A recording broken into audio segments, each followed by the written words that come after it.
Yes, Shri P Vishnunath. Sir, ഈ കലാകാര pension നമ്മൾ വളരെ കുറച്ച് ആൾക്കാർക്കാണ് നൽകുന്നത്.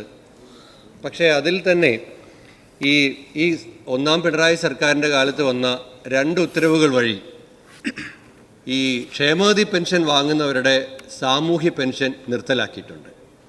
ഈ 2 ഉത്തരവും ആദ്യം ഇറങ്ങുന്ന സമയത്ത് ഈ കലാകാരന്മാരെ അതിൽ നിന്ന് ഒഴിവാക്കിയിരുന്നു.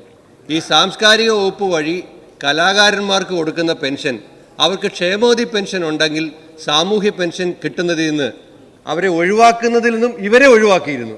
പക്ഷേ പിന്നീടൊരു സർക്കാർ ഉത്തരവ് വഴി സാംസ്കാരിക ക്ഷേമനിധി പെൻഷൻ വാങ്ങുന്നവർക്ക് സാമൂഹ്യ പെൻഷൻ നിഷേധിക്കുന്ന ഒരു സർക്കാർ ഉത്തരവുണ്ട്.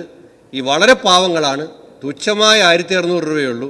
ഈ പാവങ്ങൾക്ക് ഈ ക്ഷേമനിധി പെൻഷൻ ലഭിക്കുന്നതിൻ്റെ പേരിൽ കലാകാര ക്ഷേമനിധി പെൻഷൻ ലഭിക്കുന്നതിൻ്റെ പേരിൽ സാമൂഹ്യ പെൻഷൻ ഒഴിവാക്കുന്നത് ആ നടപടി നിർത്തലാക്കുമോ? അവർക്ക് വീണ്ടും സാമൂഹ്യ പെൻഷൻ ലഭിക്കാനുള്ള നടപടി സ്വീകരിക്കുമോ? സർ, സാമൂഹ്യ പെൻഷൻ നമ്മുടെ നാട്ടിൽ 1600 രൂപ വെച്ച് കൃത്യം കൊടുക്കുന്നുണ്ട്. നേരത്തെ ഉണ്ടായിരുന്ന 600 രൂപയിൽ നിന്നാണ് 1600 രൂപയിലേക്ക് നമ്മളിത് വർദ്ധിപ്പിച്ച്. ഇവിടെ നമ്മുടെ ഈ കലാകാരന്മാരുടെ സൂപ്പർ ആനുവേഷൻ പെൻഷൻ 4000 രൂപയാണ്. അതിലങ്ങ് പറഞ്ഞാൽ ശരിയാണ്, എല്ലാ കലാകാരന്മാരെ അതിനകത്ത് ഉൾപ്പെടുത്താൻ പറ്റുമെന്ന് വെച്ചാൽ ഉൾപ്പെടുത്തിയിട്ടില്ല. ഘട്ടം ഘട്ടമായി അതിൻ്റെ എണ്ണത്തിൽ വർധന വരുത്തുന്നുണ്ട്. ആ രൂപത്തിൽ അത് നമ്മൾ പരിഗണിക്കുന്നുണ്ട്.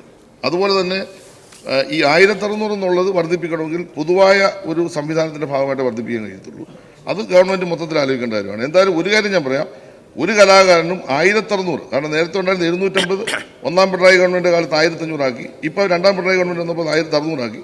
1600 രൂപ കൃത്യമായി എല്ലാ കലാകാരന്മാർക്കും കിട്ടുന്നതിനുള്ള സംവിധാനം ഏർപ്പെടുത്തിക്കൊണ്ട് കിട്ടുന്നുണ്ട്.